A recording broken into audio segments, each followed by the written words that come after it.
This world wasn't always so small and petty. Thousands of years ago, while the rest of men prayed to gods, the Valyrians became them. Through magic or sheer will, they mastered the greatest creatures in history. A horse grants man dominion over the land, a ship over the sea. But dragons gave us the sky, and everything and everyone beneath it. At its height, my ancestors ruled the known world. Whatever parts we didn't weren't worth knowing. Our capital of Valyria shamed the magnificent cities of the east, for hammers and chisels were no match for dragon fire and sorcery. It was a city and an empire built to last until the end of time. It didn't. 400 years ago, the doom fell on Valyria. Mountains cracked open like eggs, lakes and rivers boiled, fountains of fire, ash and smoke spewed from the ground, so high and so hot that even dragons burned in flight. The land splintered, and the angry sea rushed in.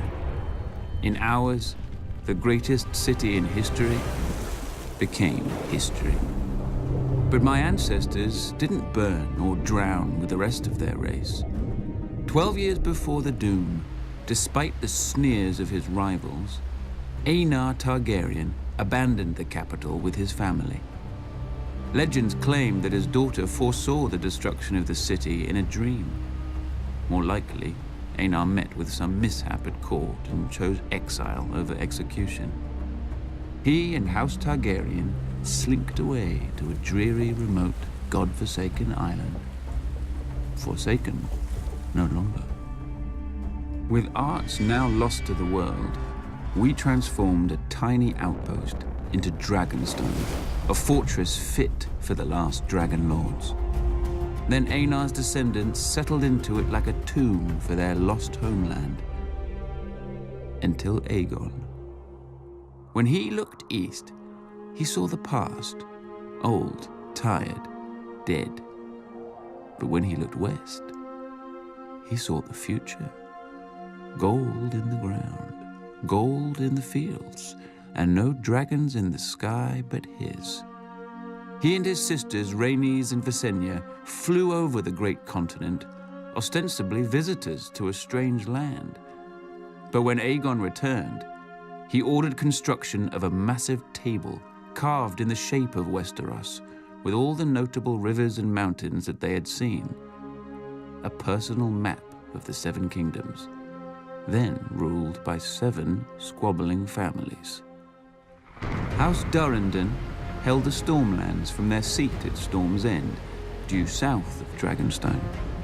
House Hora of the Iron Islands had also conquered and enslaved the Riverlands and ruled them from Harrenhal, a monstrous castle rising on the shore of the God's Eye. House Stark held the frozen wasteland of the north, the oldest, largest, and emptiest of the kingdoms. House Lannister held the Westerlands, the wealthiest kingdom, thanks to their gold mines. House Gardner held the Reach, the second wealthiest kingdom, thanks to their crops. House Arryn held the Vale, or rather the Vale held them. The mountains were impassable except through the Bloody Gate, which had never been taken. House Martell held the deserts of Dorne, probably because no one else wanted them. Together, the 7 kingdoms made Westeros, a realm that wasn't yet a realm, ruled by great families who didn't know what greatness was. Aegon would teach them.